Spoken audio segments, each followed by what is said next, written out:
Varahi silks వారి grand festive celebrations పొందండి 10,000 రూపాయలు ఆపై కొనుగోలుపై బంగారు నాణెం ఉచితంగా. రాయలసీమ లిఫ్ట్ ఇరిగేషన్ ని మొన్న చూసాం మనం. రేవంత్ రెడ్డి గారు అసెంబ్లీలో మాట్లాడేది చూస్తే చంద్రబాబు కంటే ఎవరైనా రాయలసీమ ద్రోహి ఉన్నారా? నువ్వు పుట్టింది రాయలసీమలో, పెరిగింది రాయలసీమలో, ఈరోజు నువ్వు సీఎంగా ఉన్నావు అంటే ఆ రాయలసీమ ప్రజల ఆశీస్సులతో. అలాంటి రాయలసీమకి వెన్నుపోటు పొడవాలన్న ఆలోచన నీకు ఎలా వచ్చింది అని నాకు అర్థం కావట్లేదు. ఆ రోజేమో రాష్ట్ర విభజనకి సంతకం చేసావు, ఆంధ్రప్రదేశ్ని సర్వనాశనం చేసావు. ఈరోజు రాయలసీమ లిఫ్ట్ ఇరిగేషన్ పని చేయకుండా ఆపేసి రాయలసీమకు అన్యాయం చేస్తున్నావు.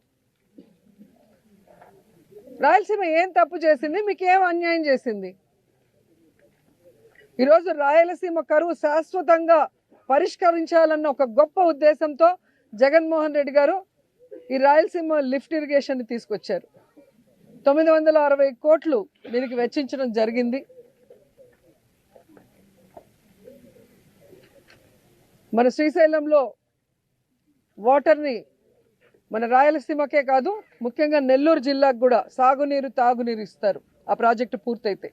అలాంటి ప్రాజెక్ట్ని పూర్తి చేయాల్సింది పోయి హైదరాబాద్లో మీ ఆస్తుల్ని కాపాడుకోవడం కోసం ఈరోజు రాయలసీమ భవిష్యత్తుని మీరు ఎలా తాకట్టు పెడతారు?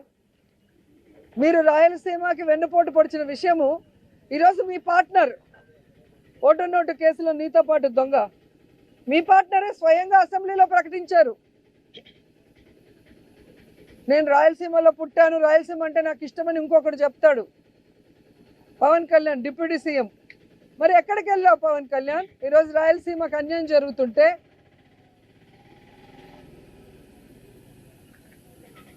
ఈరోజు రాయలసీమకు వెన్నుపోటు పోస్తుంటే చంద్రబాబు నాయుడు గారు ప్రశ్నించకుండా కత్తందిస్తున్నావా?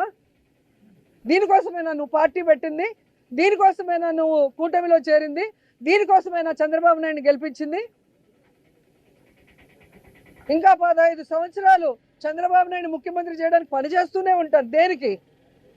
ఈ రాష్ట్రం అనేది లేకుండా, మ్యాప్లోనే ఆంధ్రప్రదేశ్ అనేది లేకుండా చేయడానికే ఆయనతో జత కలుస్తామని అడుగుతున్నా. మీరు వచ్చింది రాష్ట్రాన్ని బాగు చేయడానికో, రాష్ట్ర ప్రజలకు మంచి చేయడానికో కాదనేది అందరికీ అర్థమవుతుంది. కేవలం కక్ష సాధింపులు, రెడ్ బుక్ రాజ్యాంగం అంటూ ఏ విధంగా విచ్చలవిడిగా అరాచకాలు చేస్తున్నారు, అన్యాయాలు చేస్తున్నారు, దోపిడీలు చేస్తున్నారు ప్రజలందరూ గమనిస్తున్నారు. ఖచ్చితంగా నేపాల్లో లాగా మిమ్మల్ని కూడా తరిమి తరిమి కొట్టే రోజులు చాలా దగ్గరలో ఉన్నాయని కూడా హెచ్చరిస్తున్నా. అండ్ నిన్న మొన్న చూశాను నేను భోగాపురం ఎయిర్పోర్ట్ గురించి. సిగ్గు లేకుండా సెంట్రల్ మినిస్టర్ రామ్మోహన్ రావు గారు, అచ్చెన్నాయుడు వీళ్ళందరూ కూడా చంద్రబాబు నాయుడు కృషి చేశాడంట. ఏం కృషి చేశాడు నాయన? ఎన్నికలు ఉన్నాయంటే నెల ముందర రాయేయటమా? ఇలాంటి రాళ్ళు రాష్ట్రం మొత్తం వేశాడు. ఏ రోజు ఏ రాయికి పనిచేయలేదు. జగన్మోహన్ రెడ్డి అక్కడికి వెళ్ళి ల్యాండ్ అక్విజిషన్ చేయటం కానీ, అక్కడున్న రైతులకి కాంపన్సేషన్ ఇచ్చి పునరావాసం కల్పించడం దగ్గర నుంచి, దానికి అమౌంట్ని కేటాయించి దాన్ని శరవేగంగా పనులు చేయించడం అనేది అందరూ గమనిస్తున్న విషయం. అండ్ సాక్షాత్తు జిఎంఆర్ హెడ్ మల్లికార్జున్ గారే చెప్పారు కదా, ఆ రోజుల్లో వైఎస్ఆర్ గారి చేతుల మీదుగా శంషాబాద్ ఎయిర్పోర్ట్ కట్టాను, ఈరోజు ఆయన కొడుకుల చేతి మీదుగా భోగాపురం ఎయిర్పోర్ట్ కడుతున్నా, నాకు చాలా హ్యాపీగా ఉంది అని. ఇంత స్పష్టంగా వాళ్ళు పబ్లిక్గా మీటింగ్స్లో చెప్పిన దాన్ని ప్రజలు వినలేదనుకున్నారా, చూడలేదనుకున్నారా, లేదా మతిమరుపులు ప్రజలకు అనుకున్నారా? సిగ్గు లేకుండా అబద్ధాన్ని చెప్తున్నారు. ఇదే రామ్మోహన్ గారిని నేను సూటిగా ప్రశ్నిస్తున్నా. మీకు దమ్ము ధైర్యం ఉంటే ఆల్రెడీ చంద్రబాబు నాయుడు అదే సమయంలో నెల్లూరులోను కుప్పంలో కూడా ఎయిర్పోర్ట్ కడతానని రాయేశాడు కదా. మరి భోగాపురం కట్టగలిగిన వాళ్ళు ఎందుకు ఇవి కట్టలేకపోయారు? మీ అబద్ధాలు నమ్మటానికి ఎవ్వరు లేరు. మీరు నిరూపించుకోవాలి అంటే ఈ నెల్లూరులో ఎయిర్పోర్టు, కుప్పంలో ఎయిర్పోర్టు మీ చంద్రబాబు నాయుడు స్టోన్ వేశాడు కదా 2019లో, దాన్ని పూర్తి చేసి చూపించండి.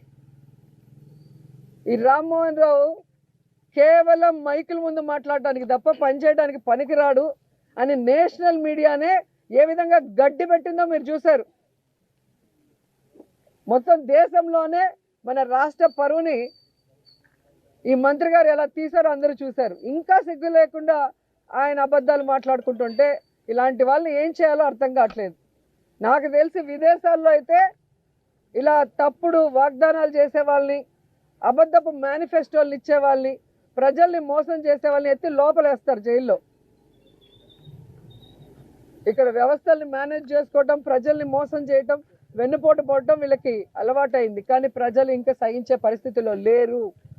మొన్న ఈ మధ్య మీరు చూశారు కదా, మెడికల్ కాలేజ్ ప్రైవేటీకరణ విషయంలో కానీ, రైతుల విషయంలో కానీ ప్రజలంతా రోడ్డు మీదకి వచ్చి ఈ కూటమి ప్రభుత్వం మీద ఎంత కోపంగా ఉన్నారు, ఎంత ఆవేశంగా ఉన్నారో కళ్ళారో చూశారు. కాబట్టి ఇంకా ఇలాంటి అక్రమ కేసులు పెట్టుకుంటూ మా నాయకుల్ని ఇబ్బంది పెట్టాలి, అలాగే రాయలసీమకి, ఆంధ్రాకి, ఉత్తరాంధ్రకి అన్యాయం చేయాలని ప్రాంతీయ అసమానతల్ని కల్పిస్తూ వాళ్ళకి గొడవలు పెట్టాలనుకుంటే మాత్రం వీళ్ళని తరిమి కొట్టేది ఖాయం.